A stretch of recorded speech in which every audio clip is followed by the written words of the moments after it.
and welcome to Mesa Domestic Violence Awareness Event. My name is Shelly Ward, and I'm the Victim Services Administrator for the Mesa Police Department at the Mesa Family Advocacy Center.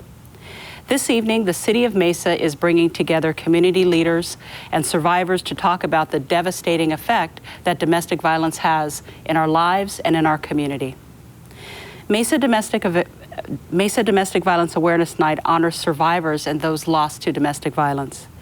This year, because of the pandemic, we've decided to host this event virtually rather than have it at a park as we normally do. And this event is going to be pre-recorded. Before we begin our program, I would like to introduce our speakers. The Mayor of Mesa, John Giles.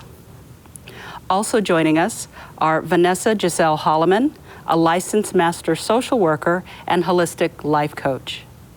Detective Guadalupe Silva III with the Mesa Police Department. Lindsay Kircher, a victim services advocate with the Mesa City Prosecutor's Office. STACEY Good, Assistant City Prosecutor. The Honorable ALICIA LAWLER, Mesa City Magistrate, and Laura Pajulis, founder and president of Control Alt Delete, which helps domestic violence victims reset from abuse. So what is domestic violence? Domestic violence is a pattern of behaviors that are used by an abuser to gain control or maintain power over another person. Physical violence is one of the many tactics that abusers use to dominate and control their victims. But understand that there are other tactics that are used, including verbal abuse, controlling finances, isolation, intimidation, threats, threatening to harm pets, children, or family members, gaslighting, minimizing, blaming, and other techniques that allows abusers to maintain control of a victim. The frequency and severity of domestic violence, it can vary, but understand that this pervasive problem is not bound by race, ethnicity, religion, socioeconomic status, or gender identity. On average, nearly 20 people per minute are physically abused by an intimate partner in the United States. That's over 10 million people every year. 1 in 3 women and 1 in 4 men report being physically abused by an intimate partner.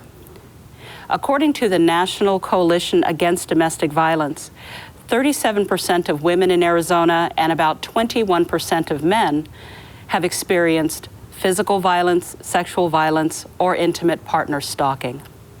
And that's why we're here to speak about this important issue. I do want to take a moment to just check in with you. The topics we're discussing may be triggering to some, so please take care of yourself. If you or someone you know needs help, please contact the National Domestic Violence Hotline at 1-800-799-7233. There are advocates available 24/7 to assist you.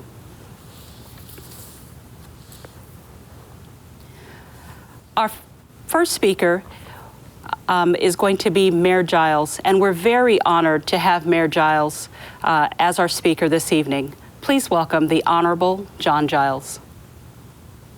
Well, thank you very much, and welcome again to tonight's Domestic Violence Awareness event. I want to just give a real heartfelt thank you to the speakers who are going to be sharing information tonight, and everyone who is tuning in to help us raise awareness on this very important topic. As was mentioned just a moment ago, this is a serious problem in the United States and in the city of Mesa. On the average, 20 people per minute are victims of domestic violence, totaling more than 10 million people every single year across the country. Domestic violence has a devastating impact on individuals and families right here in Mesa, Arizona. And so this event is so critical in helping us to raise awareness of the impact of this horrible crime that's occurring in our community, and to help us stop violence before it occurs. Tonight, you're going to hear from survivors in this program. I can't imagine how difficult it is to do what they're doing. I have a world's just a lot of respect for what they're doing and how difficult this is. And so I want to thank them, and I want them to know that we as a community are proud of them for sharing their story and hopefully potentially helping victims become survivors. As was indicated, this event tonight is being hosted by the Mesa Prosecutor's Office, the Mesa Police Department, and the Mesa Family Advocacy Center. Representatives from all of these departments are going to be available to provide support and resources for any that might be hearing this who are experiencing domestic violence, and also for all of us who want to help spread awareness of this problem. At the beginning of this month of October, I was proud to proclaim October as Domestic Violence Awareness Month here in Mesa. And you may have noticed we hung a big purple ribbon on the side of the Mesa City Hall to further raise awareness. Last week, I was happy to use social media as a platform to share resources. And tonight, during the course of this event, it's our opportunity again to reach out to the community. Again, thank you for allowing me to take a few minutes to participate in this event. And again, just to remind us that domestic violence is far more prevalent in our community than we think it is. And we need to take advantage of events like this to raise awareness and to assist us in our goal to stop this. So again, thank you very much. I'm looking forward to learning and participating, and perhaps participating in a Q&A session at the end. Thank you very much. Thank you, Mayor Giles. Our next speaker is a survivor of domestic violence who now helps other survivors. She's a licensed master social worker as well as a holistic health life coach. Please welcome VANESSA-GISSELE Holliman. Hello, thank you everyone for inviting me to this. It's sad that we have to have an event like this, but I'm very, very grateful that the city of Mesa is holding an event like this. So as a survivor, thank you all for allowing us this platform. I have been, unfortunately, a survivor of a lot of domestic violence, but fortunately for me, I am a social worker. And so I know the system very, very well. And so I was quite shocked when I found myself someone who tries to encourage women and children to really, fight back and have their boundaries, to then find themselves in a very abusive relationship for almost 2.5 years. It was a slow breakdown. Thank you so much for explaining that there are so many different forms of abuse. I experienced emotional and mental abuse and sexual coercion, which is something that I didn't even realize was a form of abuse. And I stayed because I thought I could help him, because I was a social worker, because that was my job to, bring him to a better awareness of what he was doing, until slowly the breakdown happened. When I finally realized that it was time to leave, he decided that I didn't get to leave. And that's when our friendship at that time, I had broken up with that partner and said I could no longer put up with the abuse. And that's when he had decided to take my life. Very, very fortunate to be here. I feel like I owe my life to the Chandler police officer that actually arrived on the scene. I had no idea the amount of damage that I had actually obtained. An innocent bystander had let the officer know that he observed me being hit in the face about 20 times and my head slammed into the side of a car door. When I saw my face, it looked like all I had was a black eye. I didn't have much actual damage. And so when I looked at myself, I was like, oh, I'm fine. I'm really upset. Obviously, we're very upset when something like this happens, but all I wanted to do was to get home and be safe. And thankfully, the officer was like, you are not okay. And I said, oh no, I'm okay. Me being a social worker, like, I got this, don't worry, I know what I need to do. But he started noticing the signs that there was a lot more damage done to my brain than I thought. Within 15 minutes of me talking to him, I couldn't remember things that I had just told him earlier. I got extremely dizzy, and fortunately enough, he got me to get a forensic exam. He talked me into going into an emergency room, and I owe him what I feel is my life, because I ended up finding out that I had a severe concussion and a mild TBI. So this is so important to me, because I feel that there are so many people who respond and they look at the outside. What can I see? And nobody ever actually goes deep of what's actually happening on the inside of the abuse. And so that's what now my purpose is for the people who are still in those abusive relationships or trying to get out or are now in recovery, is looking at the damage that was done on the inside and empowering people so that they go from being a victim to being a survivor and taking their life back. Yes. That's incredible. Thank you so much, Vanessa, for sharing your story. I think what you said is very resonant for a lot of people, and people sometimes don't understand that, as you said, sometimes there are underlying things that people don't see on the surface that are happening. And I'm so happy that someone in law enforcement was there for you and able to help you to get the services that you needed. Thank you. Our next speaker has seen the horrors of domestic violence as a detective with the Mesa Police Department. Please welcome Detective Guadalupe Silva III. Hi, how you guys doing today? Good. So, working with the Mesa Police Department, coming on 7 years. We have the Mesa Family Advocacy Center. It's very efficient, very effective. Going from strangulations to child abuse cases. I used it on my first week of patrol as an officer, and I still use it until this day. It's very efficient, very effective. All the team members they all work together. They have the same goal: treat every case with dignity and respect. And the advocates, they provide a lot of resources to the victims. I'm very impressed on how everyone works together. There's been times where I'll get a case, an incident just happens, I get a case, right when I contact the victim informs me that the advocates already reached out to them and already working towards progress with them.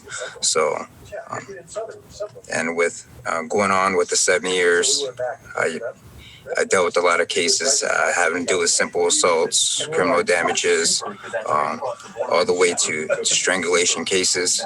And at times, victims can be repetitive, can be the same victim of the same suspect, at which point, after a while, we speak to them, and sometimes it'll take a lot of courage and a lot of support to make that drastic change, to accept the services that are being offered to them, as well as a lot of good advice and everything, and water protections. Sometimes emergent water protections have to take place as well.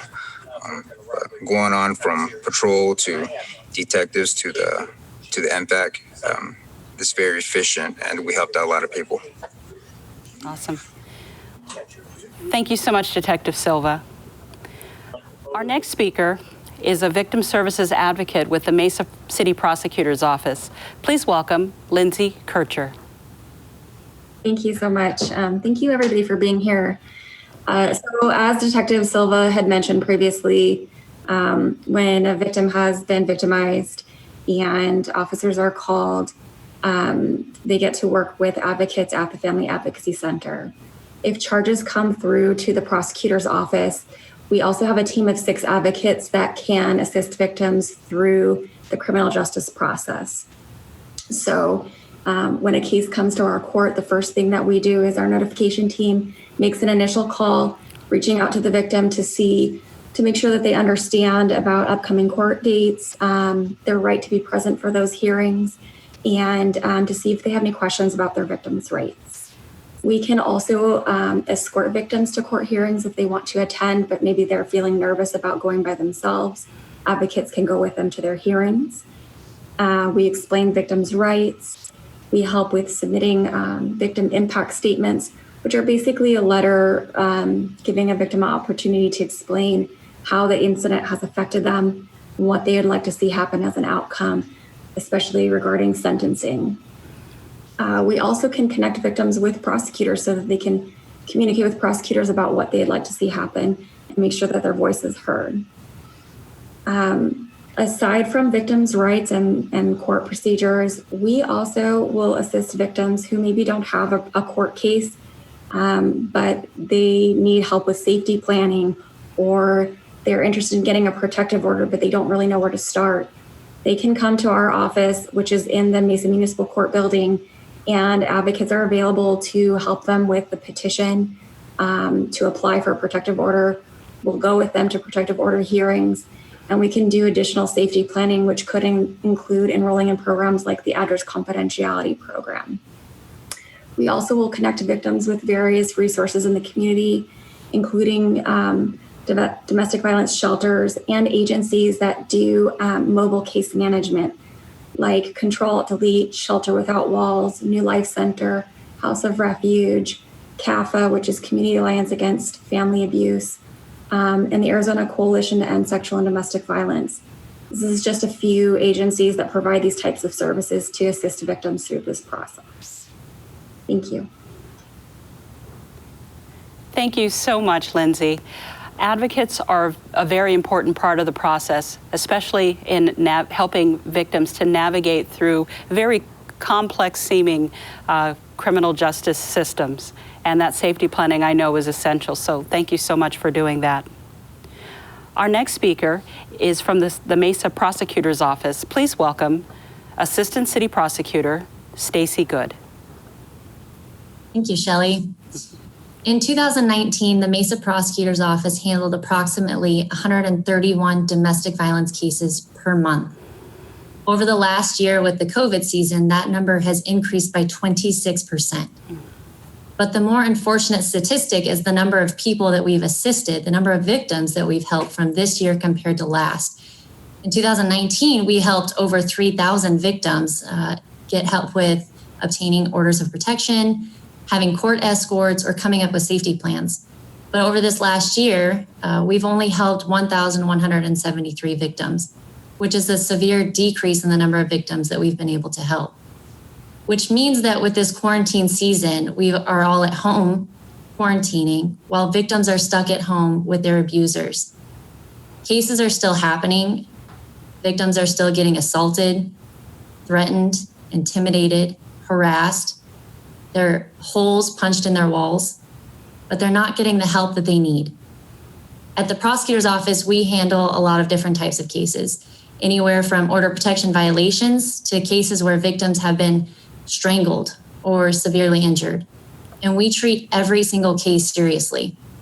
And while we have wonderful advocates like Lindsay from our Victim Services Unit or Shelly from the Mesa Advocacy Center, every single prosecutor that I work with is always willing to meet with victims face-to-face, to talk about their case and really strategize solutions that work best for them. Not every case deserves jail time.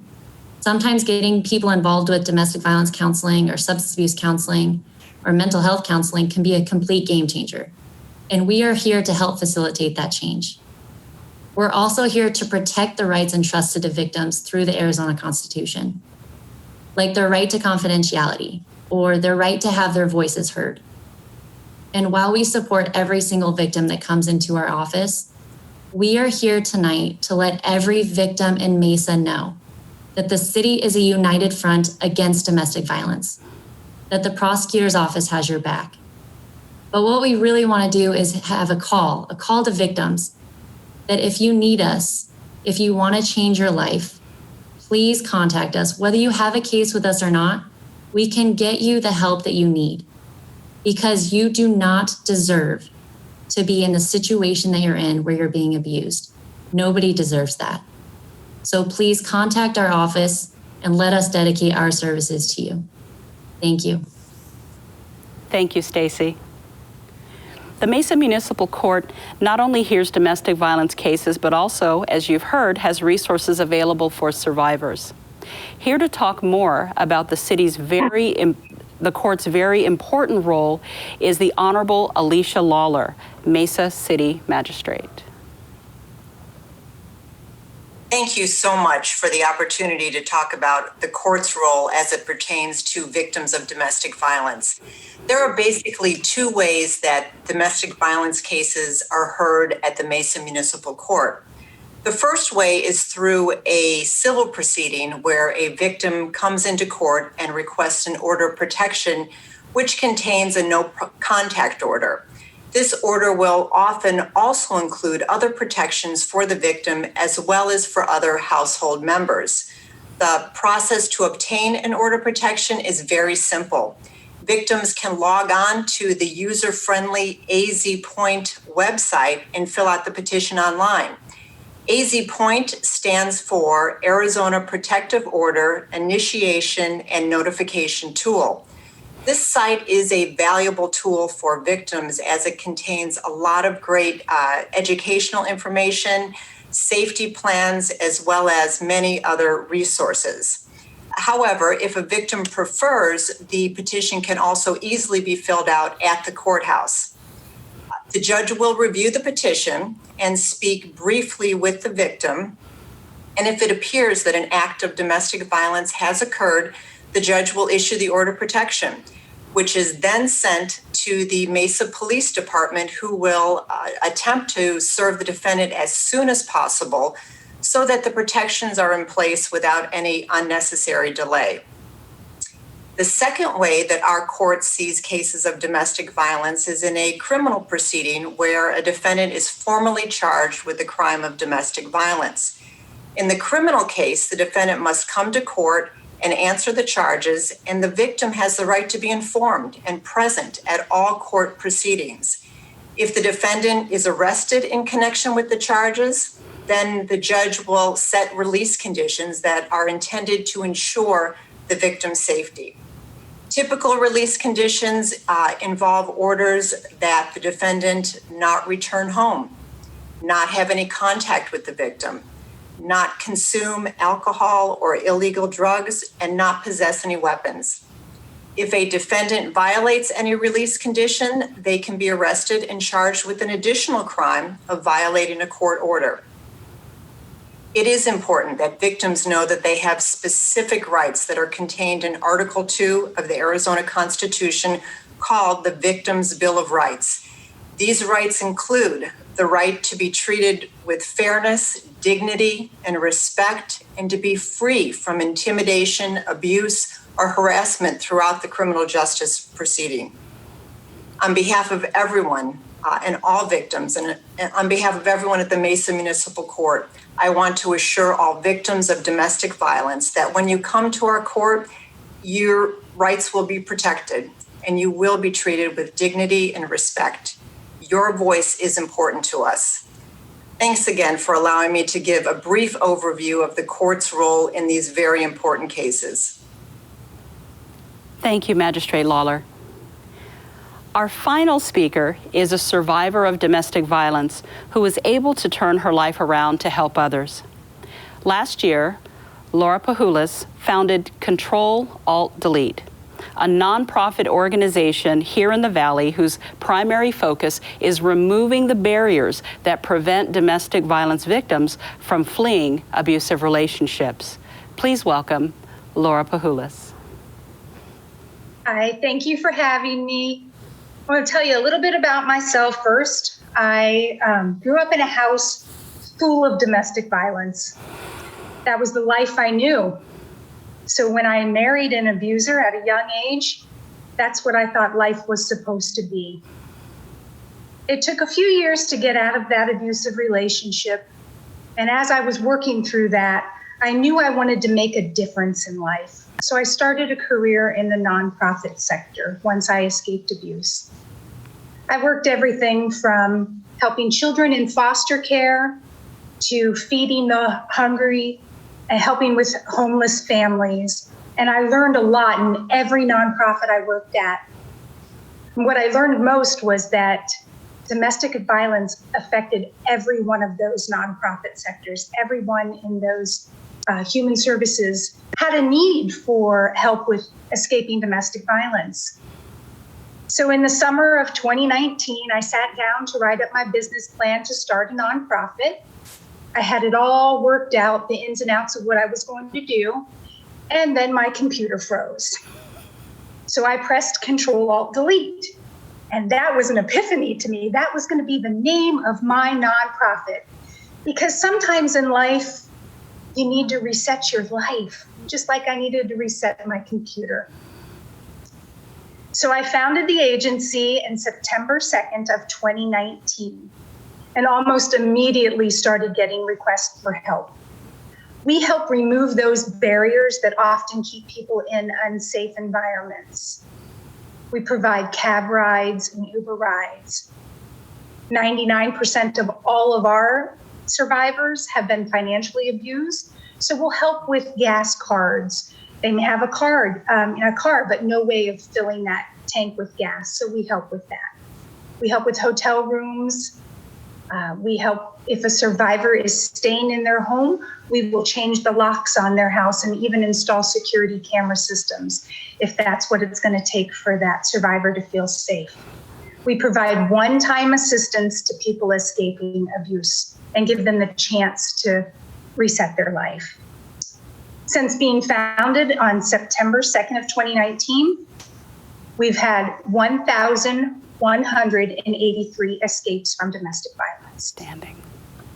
And those escapes include 2,361 children.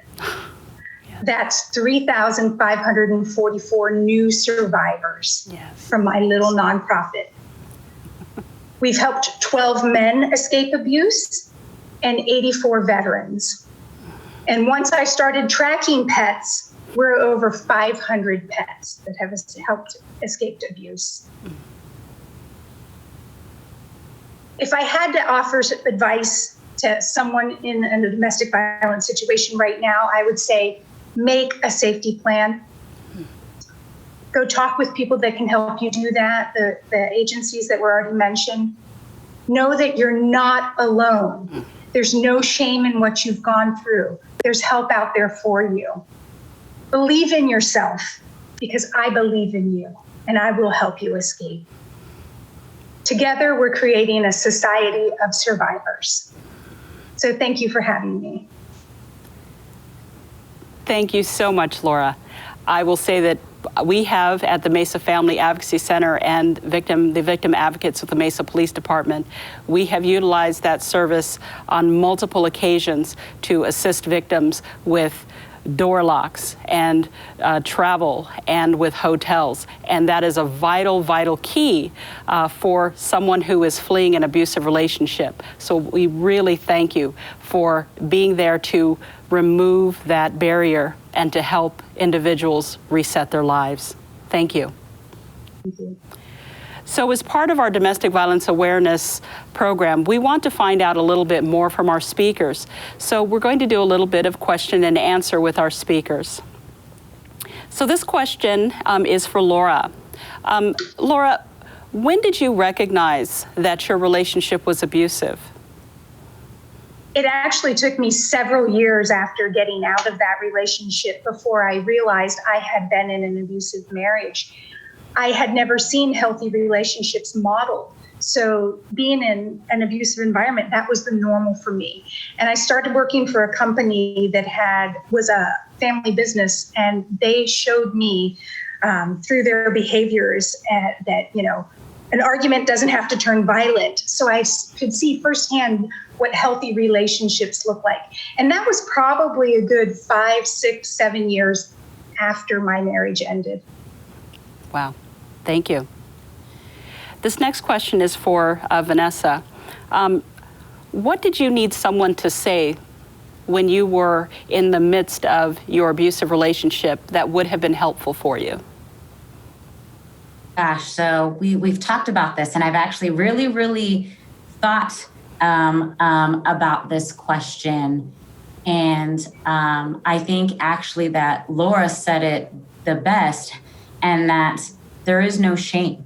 I knew I was in an abusive relationship, and I stayed in an abusive relationship because I was a social worker, and I was shameful. I'm like, oh my gosh, here I am every day talking to other trauma survivors and empowering them. And here I am in an abusive relationship and didn't seek help because I was embarrassed until it got to the end that my life was more important than the feeling of shame or the feeling of embarrassment. And so that would be the one thing that I would have needed, and that I think that other survivors need to know, that your life is more important than that brief moment of shame, guilt, embarrassment that you may feel, but most people will actually make you feel loved. Very true. Thank you. This next question is for Mayor Giles. Why is it important to you to make sure that Mesa shows support for victims of domestic violence? Well, I think this goes to one of the basic callings that we have as a city government. You know, one of the essential things that we provide and as the top of our agenda is public safety.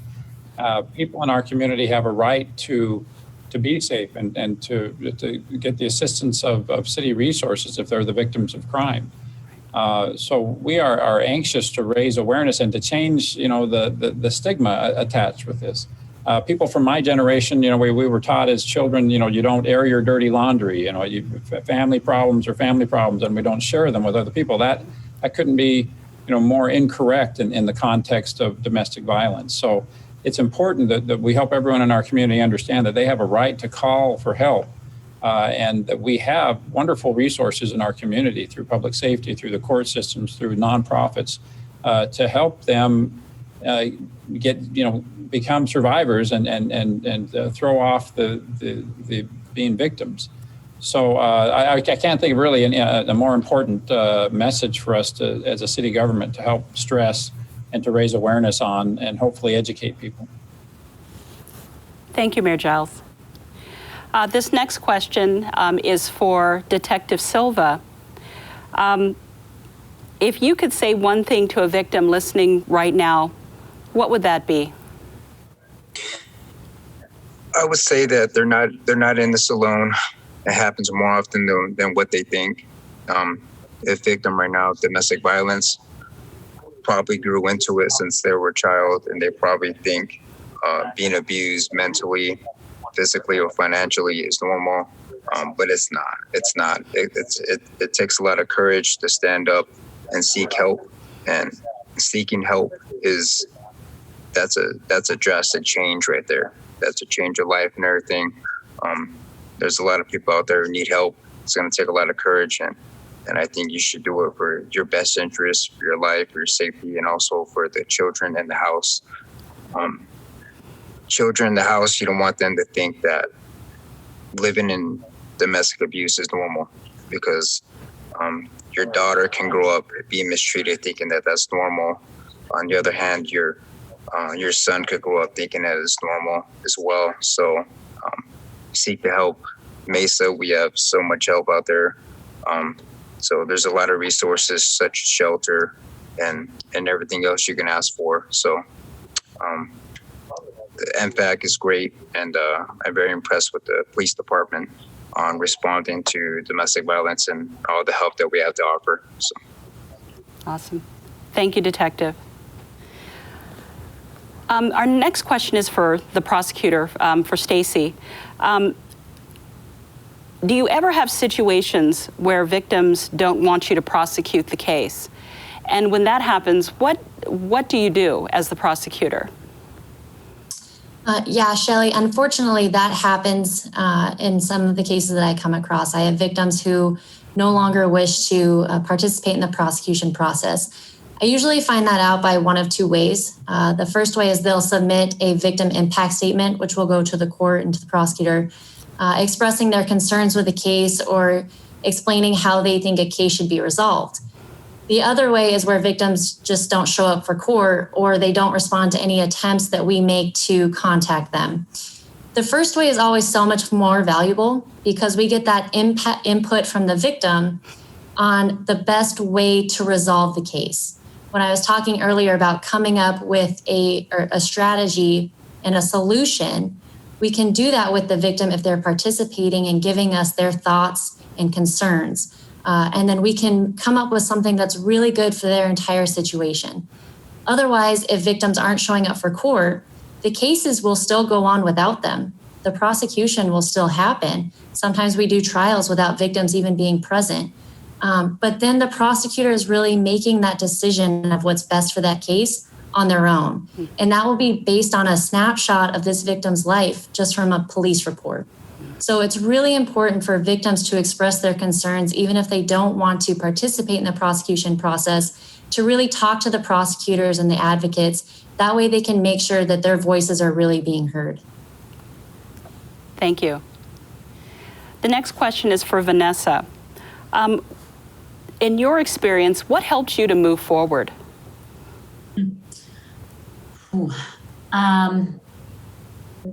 Being on both sides of domestic violence, helping people escape from it, and then starting their healing journey and going through it. It's being the voice. I think STACEY did a really good job of highlighting of how many victims will come forward, but then they don't continue. And that's because for such a long time, their voice was silenced by their abusers. That's how the abuse typically happens, is you slowly become silenced. And so I decided that I needed to be the voice, not only my own voice, but the voice for other people who couldn't speak for themselves. Thank you. Thank you. Our last question is for Lindsay. Lindsay, what do you think is the most important aspect of an advocate's role? I think first and foremost, listening without judgment. A lot of victims don't, or survivors don't have someone that they can safely talk to about what's going on. As some of the other people have mentioned, oftentimes victims will feel ashamed or embarrassed about what they've been living through. And so being able to speak openly about what they're experiencing is healing in itself. It also helps with planning for making a change. I think one of the things that's great about the advocates in our office and with Mesa Police is that our advocates are very empathetic and kind, and they're really good at creating, coming up with creative solutions and working with victims to find ways to either approach prosecution or even leaving a relationship if that's what they're ready to do. So again, I think listening, empathy, kindness, and that strategic creative problem solving to work with victims to find solutions. All right. Thank you, Lindsay. I want to thank all of our speakers and our survivors who participated in this program today. And speaking out to the community, I just want to say to you, if you're listening, that you deserve to be in a healthy relationship that's free from intimidation, abuse, and fear. If you or someone you know is experiencing domestic violence, help is available.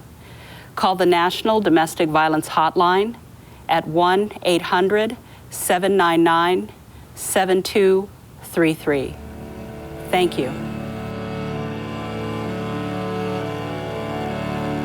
The title of this poem is You Think You're Weak, I Think You're Strong. Unknown. You think you're weak, I think you're strong. You wonder how you stuck around for so long. Every day seems worse than the day before. Not sure if you'll be able to take this anymore. You have been together forever, but that's not a reason to stay. It's not your fault, and he treats you this way. You have a choice. You can get up and leave, to take a stand for what you believe. To replace those bad memories with something new. To be someone who truly loves you. I know it's hard and that you're afraid. Don't focus on the past, the mistakes that you've made. Use your strength. Open your eyes, and you will see some light through those stormy skies. For every insult and every bruise you took, for every demeaning and disrespectful look, for every friend he made you lose, and every time he made you choose, for every sleepless night, for every single horrible fight, for a smile that's turned into a frown, every time you cringe when he's around. For all these things, use this as your strength to leave. You're so much better than this. You have to believe. You are beautiful and you are strong. Know that this is not where you belong. Know that you can have such a beautiful life. To be loved deeply and true. Just have the strength. I know you have it deep inside of you. And if you feel you can't do this on your own and you need a little help, know that I have been standing right beside you this whole time, and you don't have to do this by yourself.